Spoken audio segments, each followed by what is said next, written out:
What's up, everyone? Welcome back to another review. This time we're taking a look at Wayne's World 2. Okay, I'm going to make this review as short and sweet as I possibly can. I love Wayne's World 2. I think Wayne's World 2 is vastly superior to the first Wayne's World movie. I think the writing in this movie is better. I think the overall comedy in this movie, to me, is much, much better. I just think this is overall a better movie as well in terms of a story. So, the story of Wayne's World is this. Wayne's World 2 is this. Wayne is visited by Jim Morrison in a dream where he has to put on a rock concert in Aurora, while at the same time, his girlfriend Cassandra is in the middle of making a record, and her producer, named Bobby, played by Christopher Walken, is trying to make the moves to steal Cassandra away from Wayne and have her all to himself. And all this chaos ensues. So, yeah, Wayne's World 2 to me it may seem like it has a lot of things going on, but it really doesn't. And I think they do a really good job at fleshing a lot of these storylines out. If the only storyline to me that I didn't really need was Garth having a girlfriend, uh, and the girlfriend being played by Kim Basinger, and her name is Honey Hornet. That whole subplot to me didn't really need to be in the movie. It doesn't really have anything of a payoff, to be honest with you. But the rest of it, I think, is absolutely fine. Once again, Mike Myers and Dana Carvey return as Wayne and Garth, and just like they were in the first movie, and just like they always been as these characters, you can't go wrong with Wayne, with Myers and Carvey as Wayne and Garth. They're just meant to be these characters. They're meant to be a comedic duo. They are absolutely hilarious in this movie. The rivalry that Wayne has with Bobby is hysterical, and Christopher Walken's performance in this movie very underrated. I think as an overall character, Bobby is a better character and better version of the Benjamin character from the first movie. I enjoyed Rob Lowe in that first movie, but Walken to me, he's much more villainous, and that's what Rob Lowe never came across to me. This guy, Bobby, comes across as villainous, and Walken to me looks like he's having a lot of fun just playing this character.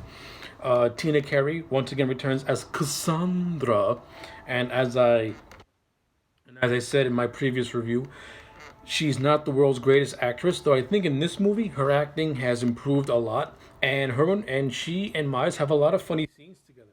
I think the best scene is when Cassandra introduces Wayne to her father, and they have a goofy, over-the-top martial arts inspired parody of a fight, and it's absolutely hilarious. I thought James Wong was hilarious in the scene that he shared with Mike Myers. I thought that stuff was really really cool. The whole thing of Wayne being visited by Jim Morrison is funny, and the actor who got to play Jim Morrison did a really good impersonation of him. Like to me, it's like you're watching Wayne actually talk to the real Jim Morrison. That's how good the actor who played Jim Morrison was, to me at least. This movie also boasts cameos from like Aerosmith and Rip Taylor, so that was cool to see.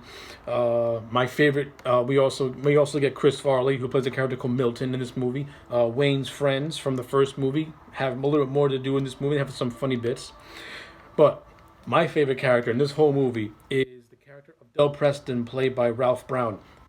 Del Preston happens to be an old roadie who Wayne is instructed by Jim to recruit as a way to get these bands to follow. Ralph Brown's performance in this movie is absolutely hysterical as this old rock and roll roadie who has stories going back to Mick Jagger and the Rolling Stones to Led Zeppelin, and he has this incredibly over the top story where he had to get Ozzy Osbourne 1,000 brown M&Ms, and the only way to do that, he had to go to a sweet shop. He had to fight a Bengal tiger, and he killed the shopkeeper and his son with a pair of shoes. It's an over-the-top, stupid as hell, ridiculous story, but Ralph Brown's performance in this movie is just so funny. I don't think Ralph Brown ever gets enough credit for how funny he is when his talents are being utilized. He's hysterical as Del Preston. I love him in this movie. He's one of the most famous parts, my favorite parts in this movie. And I also love the YMCA scene in this movie as well, which is pretty much this movie's version of the Bohemian Rhapsody.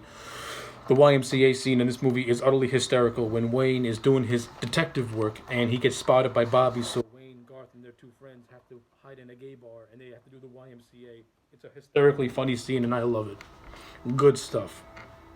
And the scene where this movie parodies The Graduate is hilarious too.